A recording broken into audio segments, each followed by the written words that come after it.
Video like जरूर कर लीजिए और ऐसे वीडियो लगातार फ्री में पाने के लिए चैनल को तुरंत सब्सक्राइब कर लीजिए और बेल आइकन को जरूर टैप कर लीजिए ताकि आगे भी सारे वीडियो आपको मिलते रहे। यूट्यूब में फॉलो करते हैं तो प्लीज ये वाला फ्री टेलीग्राम चैनल जरूर ज्वाइन कर लीजिएगा। सारे नोटिफिकेशन सारे अपडेट यहीं पे आते हैं, ध्यान रखिएगा। नमस्कार दोस्तों, स्वागत है आप सभी का ऑनलाइन एग्जाम प्रिपरेशन पर which is the part of study for civil services. दोस्तों टॉप 500 MCQ की सीरीज चली है जिसमें हम आधुनिक भारत के इतिहास से संबंधित महत्वपूर्ण प्रश्नों को देख रहे हैं। ये आपको पूरा स्पेक्ट्रम का निचोड़ दिया जा रहा है और ये हम टॉपिक वाइज देख रहे हैं। तो हमने चैप्टर 10 स्टार्ट किया था जिसमें हमने भारतीय राष्ट्रीय कांग्रेस, फाउंडेशन और मध्यम चरण ये टॉपिक स्टार्ट किया था। अब यहाँ पर हमने कुछ प्रश्न देख लिए थे, कुछ प्रश्न बाकी हैं, तो आज हम इस टॉपिक को फिनिश करेंगे। तो आइए चलिए स्टार्ट करते हैं। आप सभी कॉमेंट करके ज़रूर बताएं ये सीरीज़ आपको कैसी लग रही है और आप नेक्स्ट कौन सा सब्जेक्ट पढ़ना चाहते हैं। तो यहाँ पर हम ये सारे प्रश्न देख चुके थे। प्रीवियस वीडियो जिन्होंने भी नहीं देखा है या फिर आप पहली बार इस वीडियो को देख रहे हैं तो चैनल पर जाकर प्लेलिस्ट वाले सेक्शन में जाइए, आपको प्रीवियस वीडियो मिल जाएंगे। चलिए स्टार्ट करते हैं। लास्ट हमने ये वाला प्रश्न देखा था, इसके बाद हमारा अगला प्रश्न है। यहाँ पर कुछ कथन दिए गए हैं, बताना है इनमें से कौन सा कथन सही है, कौन सा कथन गलत है।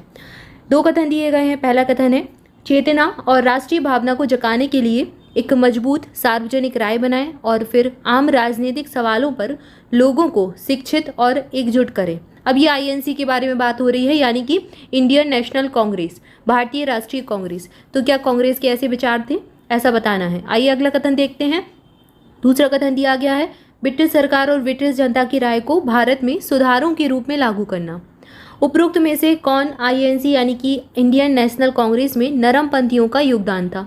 अब नरम पंथ और गरम पंथ, दो पंथ बट गए थे कांग्रेस के, इनका विभाजन हो गया था।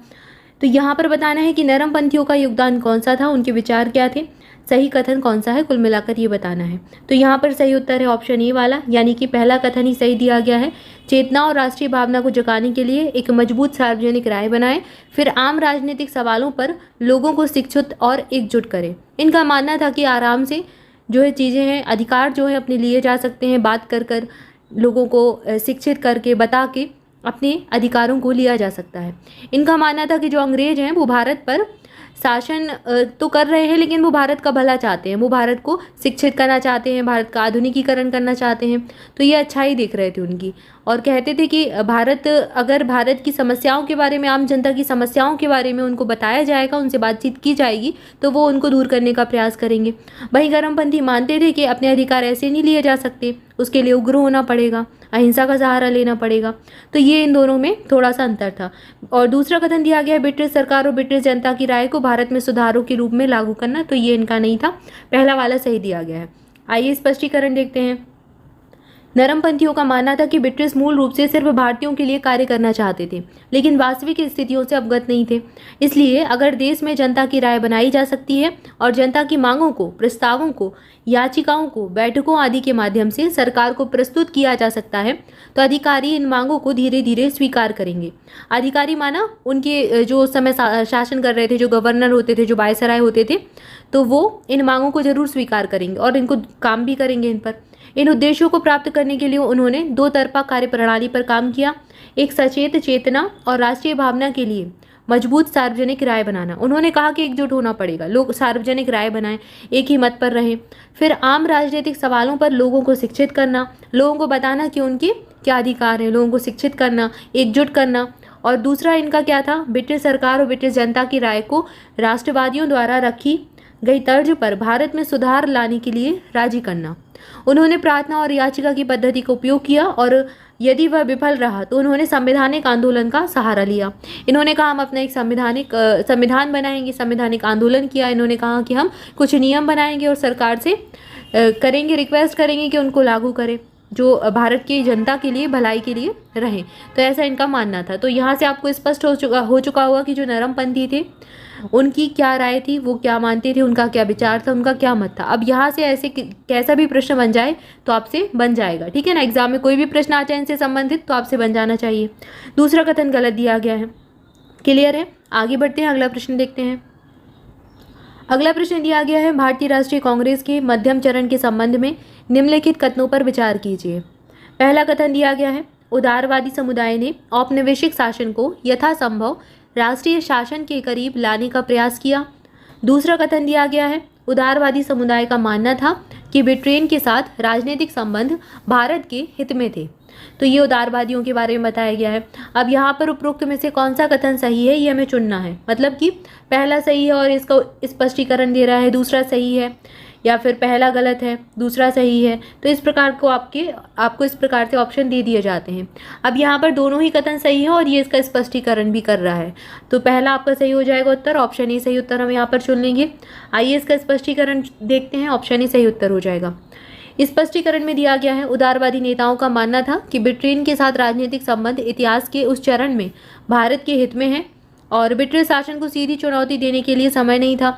इसलिए औपनिवेशिक शासन को एक राष्ट्रीय नियम के जितना निकट होना संभव था उसे बदलने और ब्रिटेन के साथ संभावित राजनीतिक संबंध भारत के हित में थे। तो ये उदारवादी नेताओं का मानना था कि ब्रिटेन के साथ हम संबंध करेंगे तो वो हमारे राजनीतिक हित में होंगे, भारत के हित में होंगे, भारत का कहीं ना कहीं उससे प्रॉफिट ही होगा। तो भारतीय राष्ट्रीय कांग्रेस के मध्यम चरण के संबंध में ये बातें कही गई हैं, जहाँ पर उदारवादी और उग्रवादी, वही नरमपंथी और गर्मपंथी। ठीक है, जो उदारवादी हैं वो नरमपंथी और जो उग्रवादी हैं वो गर्मपंथी हो गए। तो ये यहाँ पर इनके बारे में बताया गया है। आइए अगला प्रश्न देखते हैं। अगला प्रश्न है, इंपीरियल लेजिस्लेटिव काउंसिल का गठन भारतीय काउंसिल एक्ट 1892 यानी कि 1892 के द्वारा किया गया था। दूसरा कथन दिया गया है, रास बिहारी बोस उन लोगों में से थे जिनका विधानसभा में नामांकन हुआ था। अब यहाँ पर बताना है कौन सा कथन सही है, पहला दूसरा दोनों या फिर कोई भी नहीं। तो सही उत्तर आप देख ही चुके हैं, ऑप्शन डी हो जाएगा। पहला और दूसरा कथन दोनों ही गलत दिए गए हैं। आइए स्पष्टीकरण देखते हैं। हमारा उद्देश्य होता है कि आप तक ज़्यादा से ज़्यादा इन्फॉर्मेशन पहुंचाए, इसलिए हम स्पष्टीकरण में भी ज़्यादा डिटेल देते हैं ताकि आपको ये जो टॉपिक दिया गया है, जिस टॉपिक से भी प्रश्न आए हैं वो आपको क्लियर हो जाए। ठीक है, उससे संबंधित और भी प्रश्न अगर एग्जाम में पूछे गए तो वो आपसे बनने चाहिए। अब यहाँ स्पष्टीकरण में दिया गया है, भारत में विधान परिषदों के पास 1920 तक कोई वास्तविक आधिकारिक शक्ति नहीं थी। फिर भी राष्ट्रवादियों द्वारा उनमें से किए गए कार्यों ने राष्ट्रीय आंदोलन के विकास में मदद की। इंडियन काउंसिल एक्ट 1861 द्वारा गठित इंपीरियल लेजिस्लेटिव काउंसिल एक नपुंसक निकाय था। अब यहाँ पर आपको बता दिया गया कि 1861 से हुआ था, ना कि 1892 के द्वारा इसका गठन किया गया था। इसके लिए जहाँ पर जिसे प्रतिनिधि निकाय द्वारा पारित किए जाने के रूप में आधिकारिक उपायों को छिपाने के लिए डिजाइन किया गया था। 1862 से 1892 के बीच में 30 वर्षों में भारतीय सदस्य संख्या में कम थे। केवल 45 ही भारतीय सदस्य इसके लिए नामांकित हुए थे, जिनमें से अधिकांश धनी, भूमिहीन और वफादार हितों के साथ थे। ठीक है, तो यहाँ पर क्या है, इंडियन काउंसिल एक्ट के द्वारा इंपीरियल लेजिस्लेटिव काउंसिल का गठन किया गया था और क्यों किया गया था उसके बारे में बताया गया है, इसलिए पहला कथन गलत हो जाता है। दूसरा कथन आपके लिए दिया गया है, केवल मुट्ठी भर राजनीतिक हस्तियों और स्वतंत्र बुद्धिजीवी जैसे कि सैयद अहमद खान, किस्टोदास पाल, बी.एन. मांडलिक, के.एल. नुलकर और रास बिहारी बोस घोष नामांकित लोगों में से थे। अब यहाँ पर बहुत ही कम ऐसे भारतीय थे जो इसके लिए नामांकित हुए थे, बाकी की सारे अंग्रेजी थे। तो दूसरा कथन भी गलत हो जाता है। क्यों? क्योंकि दूसरे कथन में दिया गया है रास बिहारी बोस उन लोगों में से थे जिनका विधानसभा में नामांकन हुआ था। तो यहाँ रास बिहारी बोस नहीं, रास बिहारी घोष थे। क्लियर है? तो यहाँ पर दूसरा कथन भी गलत हो जाता है। आइए अगला प्रश्न देखते हैं। अगला प्रश्न है, 1892 में काउंसिल अधिनियम के बारे में निम्नलिखित में से कौन सा कथन गलत दिया गया है। अब यहाँ काउंसिल अधिनियम के बारे में पूछा गया है। 1892 का अधिनियम जो आया, प्रतिनिधित्व का सिद्धांत यहाँ पेश किया गया था। बजट पर केवल चर्चा की जा सकती थी। पूरक प्रश्न ना तो पूछे जा सकते थे, ना ही किसी प्रश्न के उत्तर पर चर्चा की जा सकती थी। तो यहाँ पर बताना है कौन सा कथन गलत है। अब यहाँ पर तीनों ही गलत हो सकते हैं, दूसरा तीसरा गलत हो सकता है, केवल 2 गलत हो सकता है, केवल 1 और 2 गलत हो सकता है। सही उत्तर हो जाएगा केवल 2। दूसरा वाला गलत है, बजट पर केवल चर्चा की जा सकती थी, बाकी पहला और दूसरा कथन सही दिया गया है। आइए स्पष्टीकरण देखते हैं। इंपीरियल लेजिस्लेटिव काउंसिल और प्रांतीय विधान परिषदों में अतिरिक्त सदस्यों की संख्या बढ़ाई गई थी। अब इसके मुख्य प्रावधान बताए गए हैं आपको। ये जो आई थी यहाँ पर 1892 का काउंसिल अधिनियम, ठीक है ना, इसमें क्या क्या हुआ ये आप देखिए। इंपीरियल लेजिस्लेटिव काउंसिल में अब गवर्नर जनरल में 10 से 16 गैर अधिकारी हो सकते थे, पहले 6 से 10 के बजाय। ठीक है, पहले क्या थे 10, अब यहाँ पर 16 हो सकते थे गैर अधिकारी। भारतीय विधान परिषद के गैर आधिकारिक सदस्यों को बंगाल चैम्बर ऑफ मेंबर्स और प्रांतीय विधान परिषदों द्वारा नामित किया जाना था। सदस्यों की सिफारिश विश्वविद्यालयों, नगर पालिकाओं, जमींदारों और वाणिज्य मंडलों द्वारा की जा सकती थी। इसलिए प्रतिनिधित्व का सिद्धांत यहाँ पर पेश किया गया था। तो पहला कथन यहाँ से आपका सही हो जाता है। बजट पर चर्चा हो सकती थी, प्रश्न पूछे जा सकते थे। इसकी सीमाएं क्या क्या थी? अधिकारियों ने परिषद में अपने बहुमत को बनाए रखा और इस प्रकार गैर आधिकारिक आवाज को अप्रभावी बना दिया। सुधारित इंपीरियल लेजिस्लेटिव काउंसिल ने अपने कार्यकाल के दौरान 1909 तक वर्ष में केवल 13 दिनों के लिए औसतन मुलाकात की और मौजूद अनौपचारिक भारतीय सदस्यों की संख्या 24 में से केवल 5 थी।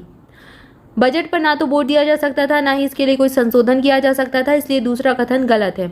ना तो इस पर वोट दे सकते थे और ना ही इसमें संशोधन कर सकते थे। अनुपूरक प्रश्न ना तो पूछ सकते थे और ना ही किसी प्रश्न के उत्तर पर चर्चा की जा सकती थी।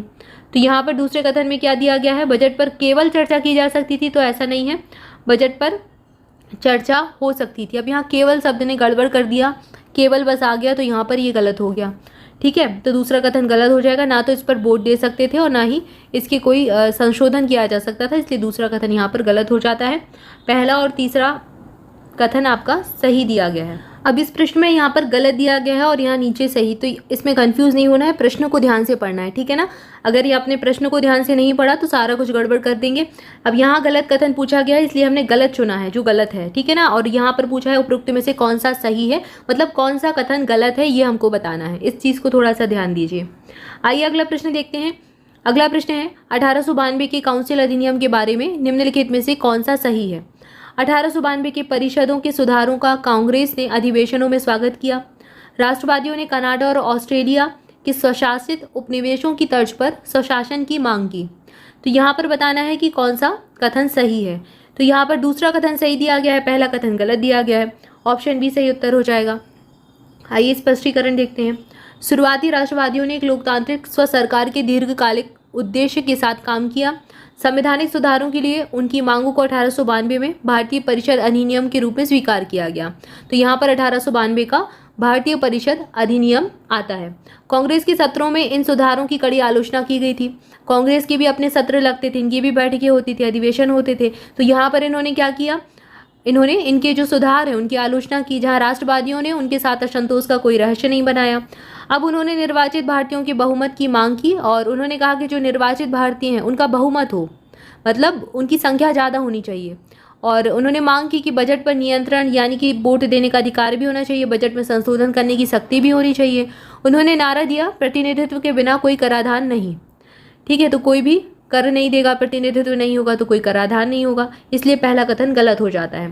धीरे धीरे संवैधानिक जो मांगे हैं उनके दायरों को चौड़ा किया गया। दादा भाई नौरोजी ने 1904 में और गोपाल कृष्ण गोखले 1905, लोकमान्य तिलक 1906, इन्होंने कनाडा और ऑस्ट्रेलिया की स्वशासित कॉलोनियों की तर्ज पर स्वशासन की भी मांग की। साथ ही फिरोज शाह मेहता और गोखले जैसे नेताओं ने गंभीर आलोचनाओं के लिए सरकार की नीतियों और प्रस्तावों को रखा। अब इसी का परिणाम था कि यहाँ पर जब वो साइमन कमीशन आया, जिसमें जो अंग्रेज सदस्य थे उनकी संख्या ज़्यादा थी, भारतीय तो थे ही नहीं, तो उसका विरोध किया गया। तो फिर ये विरोध और कहें मांगे उनका जो है उनमें धीरे धीरे फिर यहाँ से वृद्धि होती है। जब देखते हैं भारतीय के यहाँ पर हमारा तो कुछ भी जो है अधिकार ही नहीं है, बहुत सारे अधिकार नहीं है। दूसरे देशों को देखा, जब शिक्षित हुए दूसरे देशों से शिक्षा ग्रहण की, शिक्षित हुए तो दूसरे देशों की राजनीतिक व्यवस्था को देखा, संवैधानिक व्यवस्था को देखा, तो उनकी फिर एक हिसाब से आंखें खुली। उन्होंने देखा कि हमारे देश में भी ये अधिकार होने चाहिए, हमें भी अपने अधिकारों के लिए लड़ना चाहिए। तो फिर यहाँ से ये सारी चीज़ें सामने आती हैं।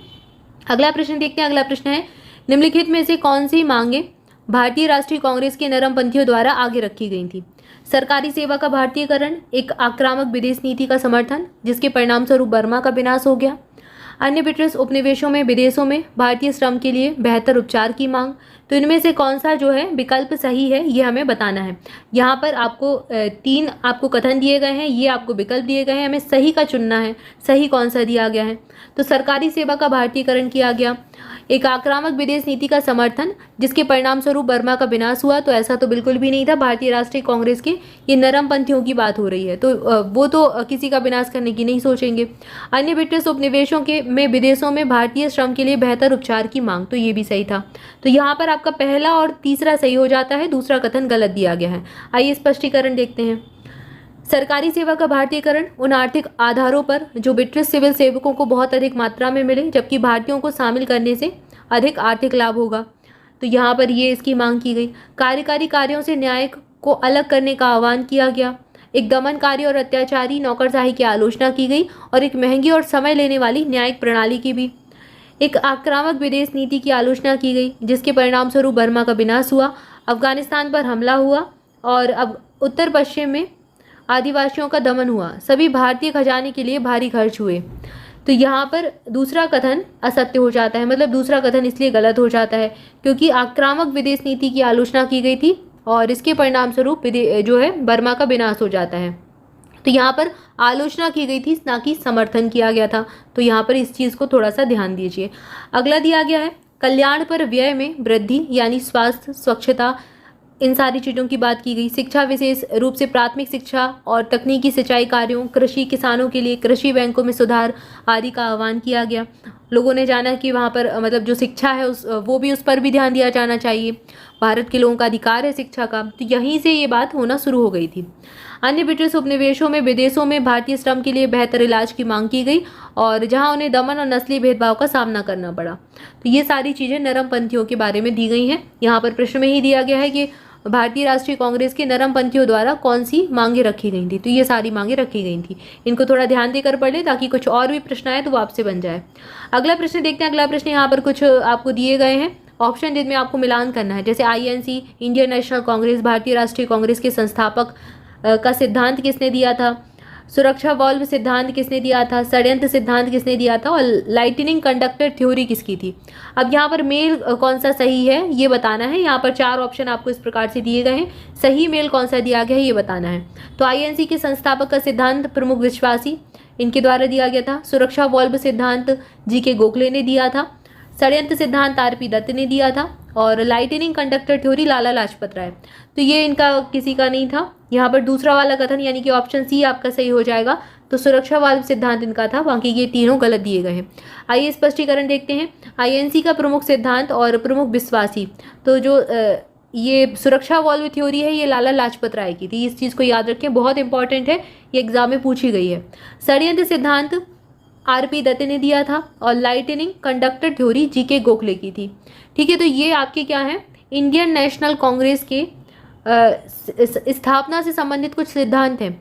कुछ लोगों का मानना था कि सुरक्षा वाल्व थ्योरी पर INC की स्थापना की गई है, कुछ का मानना था षड्यंत्र सिद्धांत के तौर पर की गई है, कुछ का मानना था कि लाइटनिंग कंडक्टर थ्योरी के आधार पर INC की स्थापना की गई है। तो ये अलग अलग लोगों की अपनी अपनी थ्योरी थी जो लोगों ने दी। सुरक्षा वाल्व कहा, किसी ने षड्यंत्र कहा, किसी ने कुछ कहा।